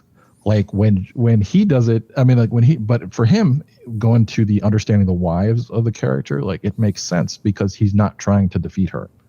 Is that he wants her to come over to him. So it makes sense that he doesn't like parry her with the Force and then use that or lever that into an attack. Whereas she does that and she stops his lightsaber and then hits his lightsaber anyway. It's the choreography is not that great there, but it's a cool looking thing. And I did not really think of that as a problem. I will say. And I think part of that is because if you go back to the prequels fight with in episode 3, they lock hands, or they don't lock hands, but they lock the Force and then blast each other to different sides of the room. Mm-hmm. And I was like, basically like the way that I was looking at it is like, if you're doing that, then you can't be doing something else. Yeah. It's interesting. So I mean, like you could swing with the lightsaber and then, riposte that into another attack or whatever. But like, you can't, if you're doing a Force block, then that's all you're doing. I'm rewatching the fight now, and it's interesting watching what they're going for. So, I mean, to Darth's point, like I have very little investment in the kind of lore and the canon and how all that works. What I think is I just don't. I'm just not. Star Wars is not interested in that either. Sorry. Unless you're watching the Clone Wars TV show, Star Wars doesn't care about canon or what all is going. Lucas has said it explicitly so many times. Your gots to get over it. What's interesting is never going to happen. Don't happen. Vader basically is toying with her and slowly trying to help show her that like he breaks her down, right? Like he starts with the Force stuff. He's not even using a sword. Then he takes her sword, breaks it in two, tosses her one, fights her with it, disarms her almost immediately, and then defeats her with the Force and then stabs her. Like he is basically showing her like, you're not shit, kid. Like I've known you from day one and who you were. I've always had you under control. Like you're not even a threat to me. You're just a fucking plaything. I used you. Like that's the way that comes across. To your point though, whether or not it makes sense canonically and fighting style wise, those are valid criticisms. For me though, I guess like thematically, it's like, and for these characters, it's sick as hell. It's Vader being like, look at how good I am at fighting and look at how easily I disarm you. It then contextualizes our fight with Vader later on with Obi-Wan, where it's like, you're just a kid. You need a Jedi master in order to go toe-to-toe with this guy. That's what I think it's doing for the story as well. I do understand Darth's point of, because it ties into the why didn't they just problem of mm-hmm. if this is an option that's available to them, then why didn't they just do that elsewhere? Mm-hmm. Yeah, totally. And the answer is because like text is created in a linear fashion, right? Like these texts don't like this isn't a reality. Text is created object. And the answer is like they didn't think of that when they were making the original Star Wars, or they didn't think of that during the prequels. And it's like, should someone have said, hey guys, maybe we need to think more carefully about this before we add in force healing? Probably. But it's still a choice that they're making in a They came up with a solution to that though. One at least that I respect, which is that it's a dyad power. It's just chalk it up to the dyad. Everything's because they were a dyad. Except it's not because Grogu does it in Mandalorian. Shut up with your logic. But like, it doesn't really matter. It's no. Well, when they were like, "Oh, it's a dyad power," and I'm like, "Okay, that's fine," because that seals it off. That seals it off from the rest of everything else. It's like if only they can do it, that's fine. But as Darth just said, it's not only they that can do it. Mm-hmm. Although it's unclear whether they're doing the same thing, which I think is what I said back in the day. Yes, and also it doesn't matter. This is serious business, man. It doesn't matter. There's nothing more going on in the world more important right now than this. We had this conversation when we talked about that the saber throw with oh my god, Kylo Ren. I forgot his name for a second. With that saber throw and the idea that he ignites the saber through the trooper. And we ended up talking a lot in quite arduous detail about the idea of like genre and how that influences like what Star Wars is. And so to the point, I just want to litigate that briefly before we kind of find our closing thoughts here, because I just looked at how long we've been going. There's a really interesting and core concept here about genre, which is that the original Star Wars films are fantasy. Okay, they are sort of spaghetti Western fantasy operas. You move into the prequel trilogy, which are like political thrillers, and then you get into your sequel trilogy, which are sci-fi, J.J. Abrams sci-fi films, right? They have a certain aesthetic to them. They have a certain series of genre requirements that they follow. And one of the things that we talk a lot about in sci-fi versus, say, fantasy is that fantasy, a lot of the time, how does Gandalf do a spell where he ignites he's able to expel light from his staff so they can see in Moria? It's magic, bro. How does Luke grab the saber from the snow when he's hanging upside down? It's magic, dude. And then you get into this point later on where you start to go, when you move into that sci-fi genre, which is, well, how did they get their force powers? Oh, there's these microbacteria called metachlorians. Okay. How do the lightsabers work? Oh, there are these crystals. There are these lightsaber crystals. How does this? And you suddenly start to have to begin to explain various things and you move into a different mode of genre, and you have different like things that you focus on. And what I will say as well is that people are trying to like gaslight reality around kyber crystals, and I won't have it. Kyber crystals did not exist. Okay, kyber crystals, they were never called kyber crystals. There was one type of crystal that was called kyber, and then you had lightsaber crystals. And people on Wikipedia keep editing the Star Wars Legends page to be like, no, they were always called kyber crystals, and they just weren't. It's crazy to me. Anyway, go to a more civilized age, listen to their recent episode about it. It's driving me mental. Anyway, all to say, we are way off track here. Yeah, fucking hell. All to say, to your point, Darth, I think it's an interesting decision they made in that fight sequence. I also felt the same way about when Obi-Wan does the big rocks thing and he just does this and then all the rocks come flying. I was like, yeah, video game boss fight. But that stuff's cool, and it's magic. Like, you can do stuff like that, and I don't know that there's this tendency of Star Wars fandom to want to put everything ironically into a dichotomous key, like we just did with this flowchart. I don't think that's a good impulse for some of the world building and some of the Force stuff. I think it can distract you as a reader from what's actually happening and what the intention is. And yeah, it's valid criticism, but it's just not. I'm less interested in reading text in that CinemaSins mode of but 25 films ago they said this thing, and I'm more interested in what is it doing thematically? Is it well constructed? Does it have the payoff it wants? Is it good? Is it good to watch? Is it enjoyable? But also, I'll die on the Kyber Crystal Hill. So this, So one of the things that came up much earlier, which I'm unclear about, is, and I think I rewound this a couple times to check, but when, as far as this goes to Reva's motivation to go kill Luke, is does she know that that's Anakin's kid? And if so, how? Because in the video message, he just says the children.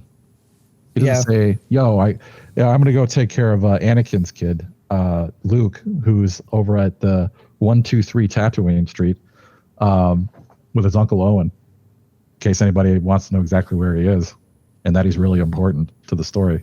But I mean, does she go because she knows that he's important to Obi-Wan, or that it's Anakin's kid? Because she wants vengeance against Anakin. I think she just connects some dots, right? Because she knows that Obi-Wan's been hanging around on Tatooine a lot. Like, she's been spending a lot of time there. She knows who Owen is. I think it's just one of those, like, you could chalk it up to, like, she knew enough about it and then just intuited it through the Force or some shit. Like, this is a show this is a universe that can get away with, like, I sensed it. I hate that so much. It's a get out of jail free card. A feeling. Don't give your characters the ability to just, like, feel stuff, guys. If you're writing a story, don't do that. That's literally the Jedi, though. How do you know? A feeling. I just sensed it in the Force. Like, shut up, man. I get you read my email. Just admit it. Okay, you didn't sense nothing. It's great. A couple things about that. This is more of a nitpicky thing, but so first of all, it was like, well, how does it, like, why is she going to kill Luke? Is it because, she says she's there for justice? Is it because she knows that that's Anakin's kid, or is it because she knows that this kid is somehow important to Obi-Wan? It's unclear to me there. First of all. Second of all, the video message is, what's his name?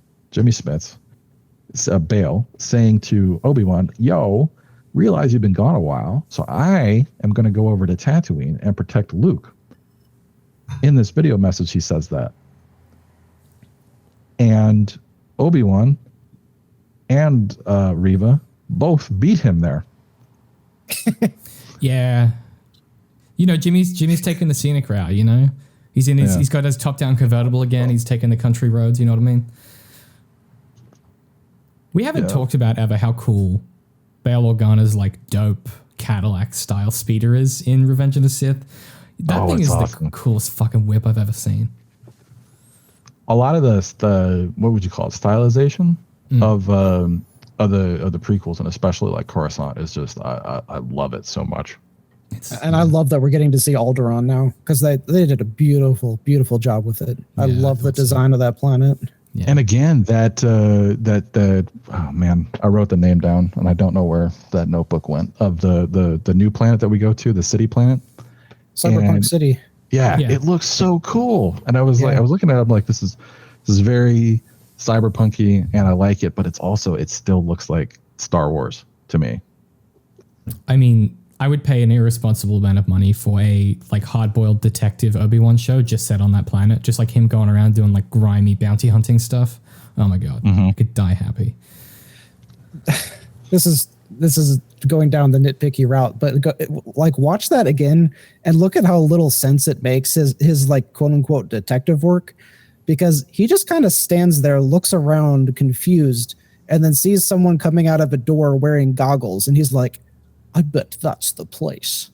And then and then it's the right place. So unless this is one of those, like, feeling moments and the Force led him there, it's like, are the goggles the clue, or how did that lead him there? We have to wrap this up before we become cinema sins. Does anyone? We need to save all this for when we discuss this show to, like, no end. Yeah. When we do the solo, when we do treatment of this, when we do a 3-hour coverage of each episode, maybe that's next year's Project Darth once we've done Sherlock. So does anyone have any other points they want to address before we wrap? I know that Rye, you had a bunch of stuff written down. Is there anything that we didn't get to? None of it related to what we're actually talking about. That's fine. This is we're in the chaos zone now. Darth is talking about goggles and doors and geography and shit. I didn't like the way that the lightsaber cannon happened. Like, we're fully in it. There's two things specifically. Well, actually, no, I have three things here that really stuck out to me when I was briefly rewatching this. The first one was we were talking about last time how the new lightsabers look, And I was thinking about, if you watch the TLJ throne room fight scene, a lot of people complain about the choreography, but I really like the direction of that particular fight, or at least most of it, in that you have to watch it with the, watch it in the context of where is it telling you to look. And like, that initial part at the beginning, where like they square off, the whole room is red, the guards are red, everything is red except for Kylo and Rey right in the middle, and that's where you're supposed to look. And then there's different parts where like they're fighting or whatever, and the lightsaber points or directs you to where to look and everything. And again, the lightsaber looks different. It is way less glowy. But anyway, my point being that watching this, part of the reason why I don't like it really jumped out at me is not just the shaky cam, but the lightsabers are so bright and so glowy that it's not clear where you're supposed to look. Like the direction is not there for, like, you need to be looking here.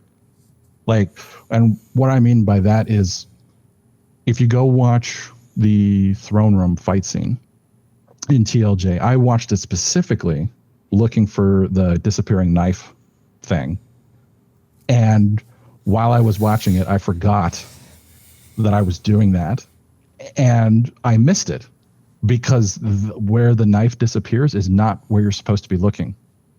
And the direction is such that, like, that's where your eyes go elsewhere and you don't see that that's happening. And that's what I'm talking about, is good direction will do that. Or it's like, this is where you're supposed to be. Look, this is the focus of the shot, etc. And it's very difficult to do that when the most of the screen is obscured by the glowiness of the lightsabers. Yeah, that's a really good observation. I have, however, slowly come around on the glowiness, much to my own I have too, actually. Yeah. Since our last talk, I'm going to walk back because I had initially said that episode 3 was what I loved the most for the saber's look, but I'm trying to figure out how to phrase it, because in any shot where it's not so dark and the saber is not too close to their face, those are the two exceptions. In every other shot where the saber is just lighting up lighting up the ground around them, or lighting up the side of the wall, or whatever they're walking beside, or you just see the light spilling over onto their cloak, like, all of that adds a layer of realism that is completely missing in all of the earlier lightsaber, renditions that we get in all the earlier films where they didn't have a physical glow stick there. So from that perspective, it's amazing. But the second there's some kind of angle, as soon as it passes that threshold and gets too close to their face, now, like, the iris on the camera blows up and everything is too bright, or however the cinema people want to talk about it. Go back and watch those scenes again, specifically like the fight scenes that I'm talking about, and with what I'm talking about in mind, and I think you'll see what I'm talking about. I don't disagree. You'll see both what you're talking about as not a problem, and you'll see what I'm talking. I imagine you'll see what I'm talking about as you're going to be like, yeah, I don't know where to look, or I can't even understand what's happening in the shot right now. Except lightsabers were swinging around. I think one of the clearest fights to follow in Star Wars, period, is the fight in the forest in number 7, Force Awakens. I definitely didn't forget what it was called again. That fight is, like, it's so clear what's going on and who has the upper hand, and what, like, all the choreography is. It's so clear where you're supposed to be focusing your attention. And I also think it's the best lightsabers have ever looked. I think it's a good balance between the two. And I realize that is an unpopular opinion, but I've kind of always felt that way. Well, people don't like that fight for different reasons. Yeah, that's true. Yeah. It is really hard for Star Wars fans to break apart, like, the in-story reasons why they hate something versus the practical, like, it looked good and the cinematographer did a good job and the scene looks good and works for all these reasons. We just can't accept that because of the in-lore reason that it broke Well, X, Y, Z. actually, you'll find that kyber crystals are shaped like more like raisins, so there's no way that Kylo's saber could have the vents on the sides. And you're like, but it's cool. The second thing that I have here is something that Leia said, that the moment that Obi-Wan shows up, she says the completely logical question, which he just waves aside, is he opens the door and he's like, your father sent me. And she goes, where's the army? And it's a good question. Like, why? It's like, it makes much more logical sense. Like the Inquisitor's like, you kidnapped a senator's daughter and Alderaan doesn't do anything about that. It's way more of a question of, why did Obi-Wan show up to rescue this senator's daughter, rather than why didn't the Alderaan army show up, assuming they even have one. But yeah, I thought that was a great little question by her. Well, I imagine in an Emperor-run galaxy, that definitely demilitarizing Alderaan for sure. No, probably. Like they're doing the I'm pretty sure that thing. Yeah, Alderaan was supposed to be a peaceful planet. They don't even have a military. I think Leia explicitly says that in episode 4. But then they have guards. Well, yeah, but that was like family protection and all that. Like, I think she said like we're a peaceful planet. We don't even have. I don't remember what the blank was. Yeah, like Japan still had cops in the Cold War. Like they just didn't have an army. But what I wonder if they had an army too. What am I? But that scene with Leia doesn't matter. Sorry, keep going, Darth. You're thinking of Germany immediately following World War II. Yeah, but they did they also got an army. Yeah, they weren't supposed to. All right. The last thing that I had was Indira Varma's character, whose name escapes me. Huh? But who? The Path lady. Oh yeah, sorry. Yep. And first of all, she was excellent. Or at least I thought she was excellent. I thought her character was pretty good too. And then again, rewatching some of the scenes today, her death scene, I was like, oh, that's pretty good. I'm a little, it's hitting me. I was like, I like that. And then right after that, it occurred to me, I'm like, that death served no purpose. It was like she died because the plot required that she no longer be part of the story. Mm-hmm. And she died, and then so that they could get away, and then he turns himself in. So I was like, that's confusing. There's a different way to do that, which I think would have been a lot more impactful, but it was like, I think that was at the time that the death didn't really, or like watching it the first time, the death didn't really have the impact on me that it should have. And I think that's why, is that you get the sort of like, if you're attached to the character at all, you'd be like, oh no, she's dead. That's bad. But there's no meaning to it. There's no lasting impact. There's nothing gained by her death. But is there necessarily supposed to be? Because it wasn't like she did some, sacrifice in order to let them achieve XYZ goal. It was just, this is war and people die. And she literally got caught in the crossfire. I mean maybe Obi-Wan could have. But you're saying what I'm saying. I'm saying her death didn't have any sort of impact like that. Yeah, but I'm saying I don't know if that's a bad thing, because that just feels realistic. Like sometimes a character will die, and it's not like that death is a revelation that brings the Avengers together. Sometimes a character just dies and people move on, Name me a spot in Avengers where that happens.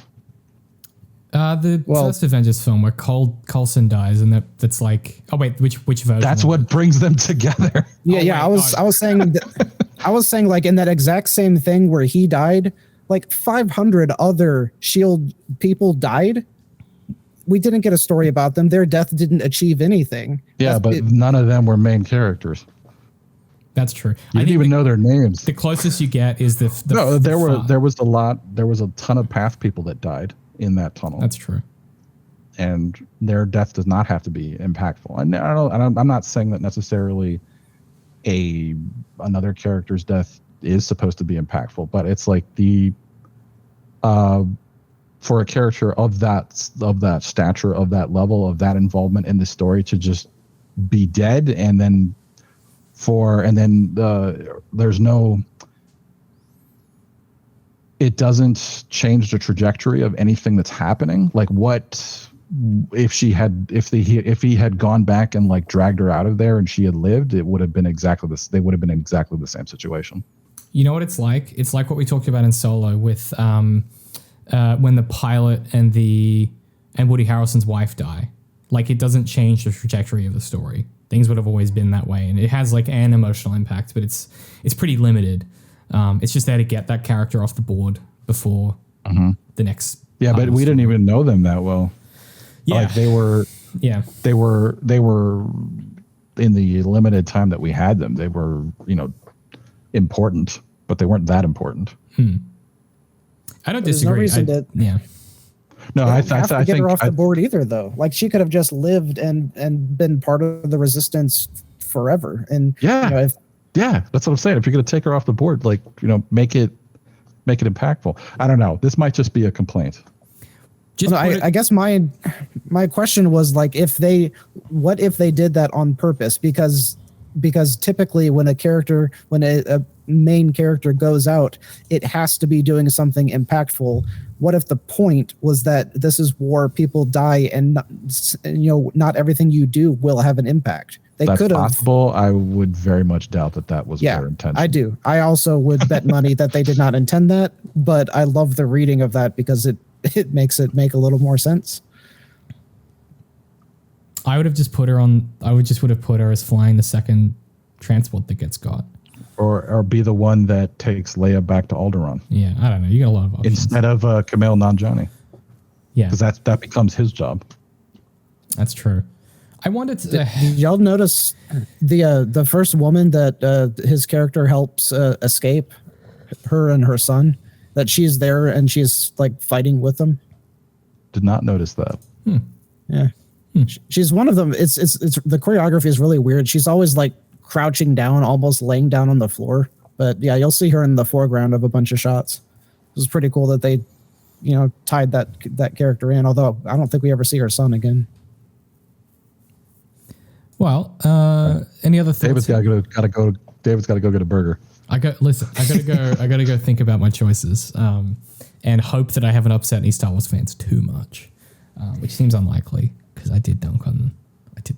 Well, you did say something in the last episode that you said a lot in the last episode. Well, you said a lot, but one particular thing that somebody felt motivated enough to comment on was when you said, what was the quote, Darth? It was something. It was about only white men. Yeah, only Star Wars white men. Yeah. I should just stop doing jokes because people don't understand humor apparently. I was thinking you were joking about that because like the person like included a list. I'm like, yeah, that's fair. There's a lot of not white men in this show. Yeah, that's. I'm not. We did talk about that. Right, we talked about that a little before you jumped on. Because I was sending that list over to him to look at because I thought it was so interesting that like I did not realize the cast was so diverse, and that is like such a good thing. Like when a director makes a film that has such a diverse cast, it shouldn't jump out at the audience. It shouldn't be like, hey, we're being inclusive. It should just be, oh, these are the characters, and you just naturally watch the show. You're not looking at what race or gender they are. We could talk a couple hours about that, I think. Yeah. Instead, let's wrap it up and maybe save that for another day, and try and brush aside the idea that including characters is enough, and try and move on with our lives for right now. Look, if you enjoyed this and you have thoughts about any of the stuff we talked about, leave them in the comments below. We would genuinely love to hear them. There's something really interesting about the way that people engage with Star Wars as text, and I try and include enough moderately salacious things each time just to really mess with Darth's comment section. So if you're one of those people, it's working. Yeah, let us know what I said wrong. Let us know what you think of Reva as a character. If you had a different take on her place in Obi-Wan, we'd love to know your thoughts, feelings, and opinions about it. This is a place where like critical discussion is important, so just try and keep it civilized. Otherwise, RyeBold, is there anything that you wanna plug? Nope, not currently. Not currently. Darth, anything that you wanna plug, which people go check out? Any related reading, anything like that? I'm probably working on the same thing I said I was working on before, but got lots of stuff in the works. So Lots of stuff. yeah. What are we doing? You can go to if you type in Darth''D in YouTube, you will find Darth's YouTube channel there. If you're not already watching that on this channel, click subscribe. Obviously, you can go and watch our That One Scene series where we take a single scene from Star Wars and extrapolate it out into an hour discussion. They are chaotic and interesting, and if you like this kind of discussion, you'll love it. Aside from that, we're also making a long-form historical analysis of BBC's Sherlock, which you can find anywhere you find podcasts if you search for Give Up After 3. That's also on youtube.com/zeroindent. Otherwise, you can follow everybody on all the places that you would expect, YouTube, social media, all that good stuff. And that's it. We're going to get out of here, and we will catch you guys in the next long deep dive into something Star Wars adjacent. So we'll catch you then. Well, I think you had said a coda, or an epilogue, is when she says the line of like, have I become him? And he's like, no. And you haven't failed the younglings or whatever. You've honored them by showing mercy, etc. And he says, now you are free. We both are. Showing that she is free from her path of like vengeance or whatever, and that he is free from the guilt of what happened with Anakin. Because they both, again, went on. It's like they are two separate journeys that they are on. Showing that like he's that's a resolution for her, not for him. This was my point before about like the way that these kind of rhyme against each other is that they're both about letting go, right? Like both of these stories are about letting go of the past and trying to like move forward. Ironically, there's a third one in there. The entire point of this was Vader needs to let go of Obi-Wan and stop chasing him. Oh, that's true. Man, they should have just called this Kenobi, the Art of Letting Go. Better title. Oh man, now you're gonna have to include this in the video. Damn it. That's a good film. All right, let's get out of here before something happens. You should go watch The Art of Letting Go. It's a great film.